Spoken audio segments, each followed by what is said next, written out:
Doctor ortho Ayurvedic oil और capsule, अब दर्द भी घुटने टेकेगा। कांग्रेस जिला अध्यक्षों की संगठन पाठशाला 21 से 30 जून तक आयोजित होगी। राहुल गांधी और खड़गे पदाधिकारियों को सियासी रणनीति सिखाएंगे।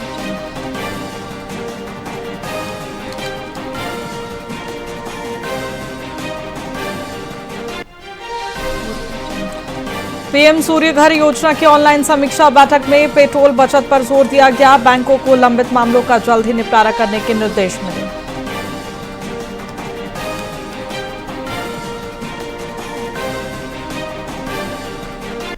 रायपुर में तीसरे दिन भी कचरा कलेक्शन ठप रहा। 78 करोड़ भुगतान विवाद के बीच राम की कंपनी के कर्मचारी हड़ताल पर डटे। महापौर की बैठक बेअसर रही।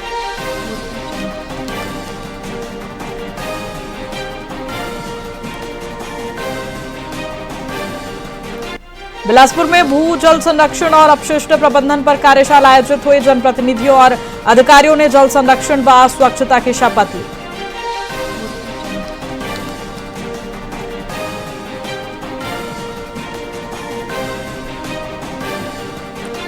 दुर्ग में तेज हवा से स्कूटी गिरने और बिजली गिरने की घटनाएं सामने आई है। छत्तीसगढ़ में अगले 4 दिन आंधी और बारिश का अलर्ट जारी।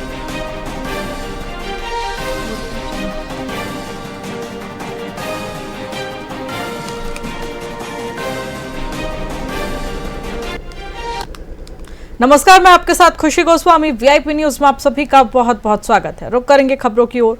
छत्तीसगढ़ के स्वास्थ्य मंत्री श्याम बिहारी जायसवाल ने वीआईपी संस्कृति को खत्म करने की दिशा में एक बड़ा कदम उठाया है। चिरमिरी के लाहिड़ी कॉलेज में आयोजित कार्यक्रम के दौरान उन्होंने घोषणा की कि अब उनके काफिले में पायलट और फॉलो गाड़ियां नहीं चलेंगी। प्रधानमंत्री की अपील का समर्थन करते हुए मंत्री ने कहा कि जनता की सुविधा और सरकारी खर्च कम करने के लिए वे केवल एक वाहन के साथ चलेंगे।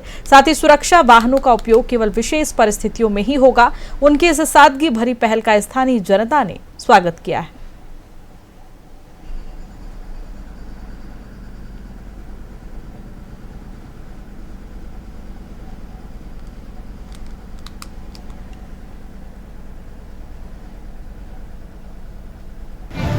देखिए, अभी आप लोग कार्यक्रम में देखोगे, हमने तो पूरा काफिला ही समाप्त करने की घोषणा कर दिया। केवल हमारा एक गाड़ी रहेगा और आवश्यकता अनुसार एक गाड़ी सिक्योरिटी और अन्य स्टाफ के लिए जो फील्ड में दौरे के दौरान रहेगा। सामान्य स्थिति में सिर्फ एक ही गाड़ी उपयोग होगा और लंबा जर्नी कभी करना होगा, कोई नए जगहों में होगा, तो उस स्थिति में पायलट वगैरह की आवश्यकता होगी तो लेंगे। बाकी स्थायी रूप से हमने पायलट फॉलो भी और जितनी भी हमारे साथ संलग्न गाड़ियां थी सबको वापस कर दी। देखिए, अभी आप लोग कार्यक्रम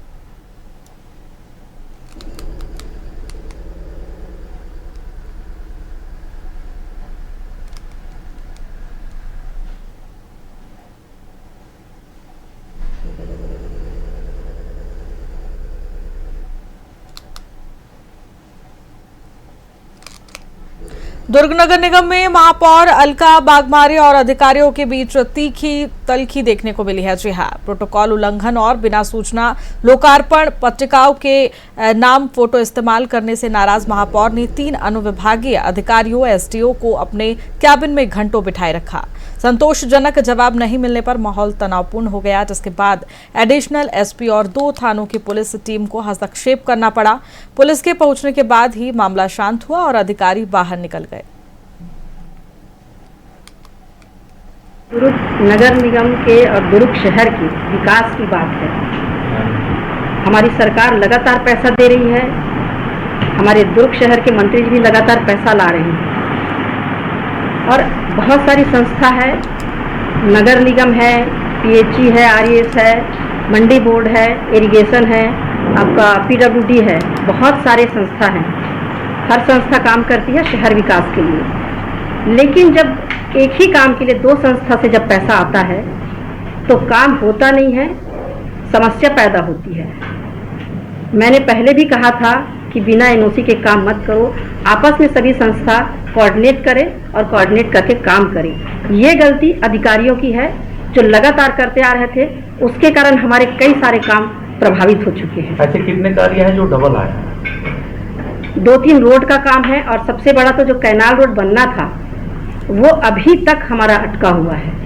क्या अधिकारी अपनी मनमानी कर रहे हैं? अधिकारी देखते ही नहीं, एक दूसरे संस्था से कोऑर्डिनेट ही नहीं करते हैं। सिर्फ प्रस्ताव आया और उसको पास कराना, भेजना, यही काम करते हैं। जब तक आपस में कोऑर्डिनेट नहीं करेंगे शहर विकास हो नहीं पाएगा।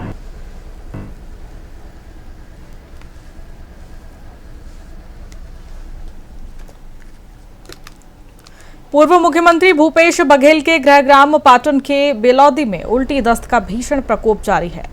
4 दिन पहले गुपचुप खाने से फैले संक्रमण के कारण मरीजों का आंकड़ा 49 तक पहुंच गया है, जिनमें से 16 अब भी अस्पताल में भर्ती है। मंगलवार को उपचाराधीन सरस्वती निषाद नामक महिला की मौत हो गई, जिसकी शुरुआती वजह डॉक्टरों ने कार्डियक अरेस्ट बताई है। स्वास्थ्य विभाग ने गुपचुप और पानी की टंकी के सैंपल लिए हैं। गाँव में मौत के बाद ग्रामीणों में भारी आक्रोश है, जबकि प्रशासन राहत कार्यों में जुटा है।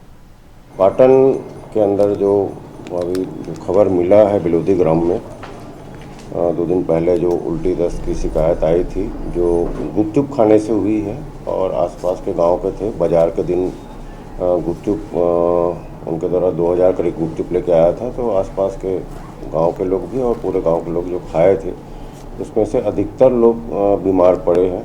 तो उनकी जांच के लिए हमने गुपचुप वाले को ही बुलवाया था। उनका पानी सैंपल भी लिया कल। 40 पहले दिन था, दूसरा जो था 19 करीब था। 15 करीब भर्ती थे, शासकीय में 14 भर्ती थे, प्राइवेट में 1 था। लेकिन कल की स्थिति में 3 प्राइवेट सेलूद अस्पताल में और 14 के आसपास गाड़ाडी और पाटन अस्पताल CSC पाटन में भर्ती थे। इसमें कहना चाहूँगा कि कल जब हम जांच में गए थे, गाड़ाडी में मरीज भर्ती थी और हमने बात भी किया था मरीज हमारी पूरी टीम के साथ, और 4 मरीज इस समय भर्ती थे वार्ड में, तो उससे बात भी हुई थी। तो मरीज की कंडीशन ठीक थी। PM रिपोर्ट के लिए हमने बोला डेथ के बाद उनकी 4 बजे छुट्टी होने वाली 4 साढ़े 4 को, लेकिन गर्मी के कारण उनको 4 बजे के बाद छुट्टी देने के बाद कही थी और इन बिटवीन ऑफ देम उसी बीच में उनकी मृत्यु हुई। सोए हुए थे, आराम कर रही थी महिला, 45 साल की थी। पर्याप्त इलाज चल रहा था। उस पर 4 मरीज में भर्ती थे, इसमें 1 की डेथ हुई है। तो ऐसा कोई बात नहीं। पाटन के अंदर दुर्ग पुलिस ने सूने मकानों में चोरी करने वाले एक शातिर अंतर्राज्यीय गिरोह का भंडाफोड़ किया है। पुलिस ने 2 महिलाओं और मुख्य आरोपी नौशाद सहित 4 लोगों को गिरफ्तार कर लिया है। आरोपियों के पास से करीब 13 लाख रुपए के जेवर और नकदी भी बरामद हुई है। जांच में सामने आया है कि आरोपी दिन में रेकी कर रात को चोरी करते थे और जेवर पावर हाउस स्थित एक ज्वेलरी शॉप में गिरवी रखते थे। पुलिस ने ज्वेलर संचालक को भी हिरासत में लिया है। फिलहाल फरार साथियों की तलाश जारी है। दुर्ग पुलिस के द्वारा आज एक अंतर्राज्यीय चोर गिरोह का पर्दाफाश किया जाकर के उसके सदस्यों की गिरफ्तारी की गई है और दुर्ग जिले में 5 और बालोद जिले के कुल 6 मामलों में जो चोरी के मामले थे नकदजनी के, उनका खुलासा किया गया है। प्रकरण में जो मुख्य आरोपी है नौशाद, उसकी पत्नी नगीना, उसकी साली मदीना और चोरी का माल खपाने वाले जो ज्वेलरी संचालक है Durgesh Goswami, Shubhlal jewellers power house, इन 4 की गिरफ्तारी की गई और प्रकरण में लगभग 13 लाख से ऊपर के मसरूका की बरामदगी की जाकर उनकी जब्ती की गई है। प्रकरण का मुख्य आरोपी नौशाद और उसका एक साड़ू है जो वर्तमान में फरार है, मूलतः प्रतापगढ़ उत्तर प्रदेश का रहने वाला है। दुर्ग पुलिस के द्वारा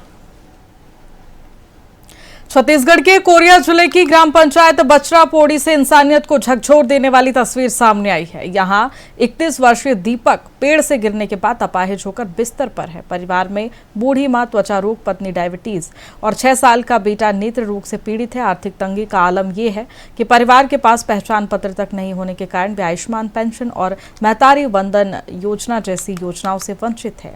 सरपंच की संवेदनहीनता और प्रशासनिक अनदेखी के बीच ये परिवार अब मदद की गुहार लगा रहा है। अब वही जो मिलता है सोसाइटी वाला उसी से चल रहा है, बाकी खरीद के खाते हैं। लड़के की हालत भी देख रहे हैं हम, खराब है, बिस्तर में लेटा हुआ है। क्या दवा इलाज इसका नहीं हो पाता? बैकुंठपुर ले जाते साहब, इसके बाद बैकुंठपुर करवाए, अरे जितना बना उतना किए साहब।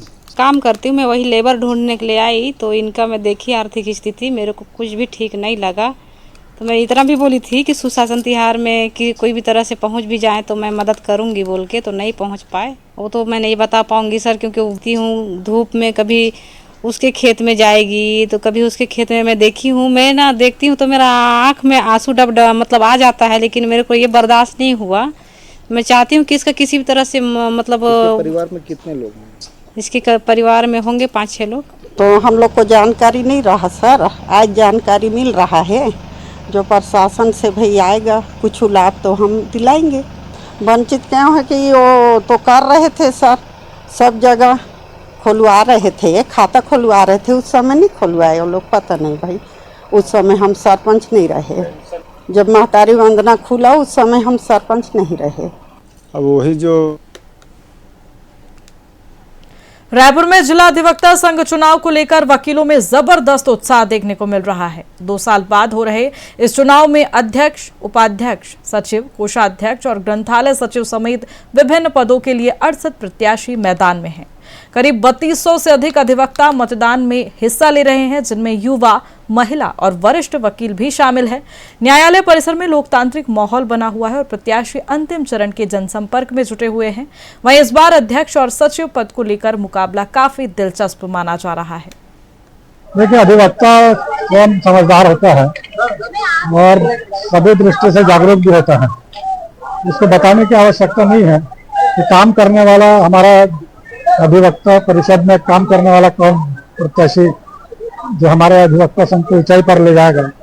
अधिवक्ताओं के मांगों के लिए, उनकी समस्याओं के लिए सरकार से सेतु का काम करेगा, जहाँ प्रशासन से सेतु का काम करेगा। मुख्य रूप से अपने पूरे कार्यकाल में हर वक्त अधिवक्ता को जो नियम बने हैं अधिवक्ताओं के, उन नियमों के अनुसार उसको न्याय मिलना चाहिए। ये 2026 का रायपुर जिला अधिवक्ता संघ का चुनाव बहुत ही उमंगों भरा रहा है। इसमें सभी मतदाताओं का उल्लास है। इस समय ज्यादा से ज्यादा वोट हर वोटर मतदाता, नए मतदाता जो अपने से आकर वोट डाल रहे हैं, ये प्रतिशत ये बताता है कि बदलाव की घड़ी है। जो पूर्व में जो आते थे, नए पदाधिकारी को चुनना है। और ये है कि कनिष्ठ उपाध्यक्ष के लिए मैं शाकिर मोहम्मद कुरैशी कॉन्टेस्ट कर रहा हूँ। ऐसा वोटर भी है। मुझे तो बहुत खुशी है कि हमारे संघ का चुनाव हो रहा है और बीच में हमारे यहाँ कुछ आपत्तियां हुई तो चुनाव स्थगन भी हो गया था। आज बारिश के कारण चुनाव विलंब से शुरू हुआ तो काफी हम लोगों को कठिनाई हो रही है हालांकि, लेकिन चूंकि एक परिवार का चुनाव है तो हम लोग बहुत खुशनुमा वातावरण में इसको एंजॉय भी कर रहे हैं। और अभी हालांकि भीड़ भी है और वो भी है, और अभी चुनाव अधिकारी की तरफ से घोषणा हुई है कि समय भी बढ़ा दिया गया है। ये देखो, चुनाव जो है 6 महीने लगभग हो गया है। बीच में जो है हाईकोर्ट के द्वारा स्टे दे दिया गया था, उस स्टे के कारण हमारा चुनाव का और बहुत आगे बढ़ गया है। अभी देखिए कि कितना जोश है मतदाताओं में, प्रत्याशियों में, उनके समर्थकों में बहुत ज्यादा जोश है। 2 साल के बाद ये चुनाव हो रहा है। देखिए, हर जगह आरक्षण की तो बात होती है और इससे पहले ये जो सीट था जिसे मैं चुनाव लड़ रही हूँ, सांस्कृतिक एवं क्रीड़ा सचिव, ये रिजर्व पोस्ट था, लेकिन इसको हटा दिया गया और अभी वर्तमान में मैं जनरल पोस्ट में लड़ रही हूँ। और मेरे साथ मेरे प्रतिद्वंदी 3 पुरुष अधिवक्ता भाई हैं और मैं अकेली। सर, ये मेरा यहाँ जिला अधिवक्ता संघ में पहला वोटिंग था और मुझे यहाँ पहली बार इतना वोटर्स देख के बहुत खुशी हो रहा है। मैं पहली बार देख रही हूँ, मुझे ऐसा वो नहीं हुआ था, मतलब ऐसा सोची नहीं थी मैं कि इतने वोटर्स होंगे करके, और इतने अधिक संख्या में मतदान दे के विजयी बनाएंगे, मेरा ये उम्मीद है। चुनाव में थोड़ा सा लाइन लगना पड़ जा रहा है, उसके अलावा और कोई व्यवस्था नहीं है, बाकी सब सही है। हमारी कैंडिडेट जो है वर्ष 2011 से हाईकोर्ट में रजिस्टर्ड है, उसके बाद 2013 में रायपुर बार से रजिस्टर्ड है, 13 वर्षों का अनुभव है। महिला सह सचिव के पद पर नेहा राठौर को हम समर्थन दे रहे हैं और ये प्रचंड बहुमत से इस चुनाव में जीत हासिल करेगी। मैं चुनाव जीत अगर आती हूँ तो मैं महिलाओं की समस्याएं का निवारण करूंगी। जूनियर अधिवक्ता है, उनकी बैठने की व्यवस्था, और मैं चाहूंगी महिलाओं को सहमत भी होना चाहिए। अगर किसी कारण से हमारी तबियत खराब हो जाता है तो हमें बैठने की व्यवस्था नहीं रहती है, बस यही चाहूंगी सहमत हूँ और जो महिलाओं की समस्या है उसका निवारण। ये देखो, हमारे अधिवक्ता परिवार का चुनाव है, ये है ना, ये अधिवक्ता परिवार का चुनाव है और बहुत शांतिपूर्ण से ये चुनाव हुआ है और बहुत से कैंडिडेट यहाँ खड़े हैं जिनके लीडरशिप बहुत बढ़िया है। यहाँ पे जो खड़े हैं सब लीडरशिप अच्छी है और अब बहुत इत्मीनान से हम देख रहे हैं, आप देख रहे हैं यहाँ पे इत्मीनान से हम वोट डाल रहे हैं, सब चीज कर रहे हैं। यहाँ पे हम लोग का तो पूरा एक भाईचारा है। यहाँ पे अधिवक्ता संघ के चुनाव में बड़ा उत्साह है। इस बार हम लोग प्रथम वोटर के रूप में जुड़े और प्रथम वोट करने का मौका मिला है। एक अनुभव, एक नया अनुभव देखने को मिला है किस प्रकार अधिवक्ता संघ का चुनाव होता है। यहाँ का माहौल बहुत ही गर्म है, लगातार सुबह 10 बजे से रात को ऐसा हो रहा है। तो अच्छे अनुभव हमारे वोटर के रूप में। देखिए, अधिवक्ता फिलहाल खबरों में इतना ही। बने रहिए हमारे साथ वीआईपी न्यूज पर। नमस्कार।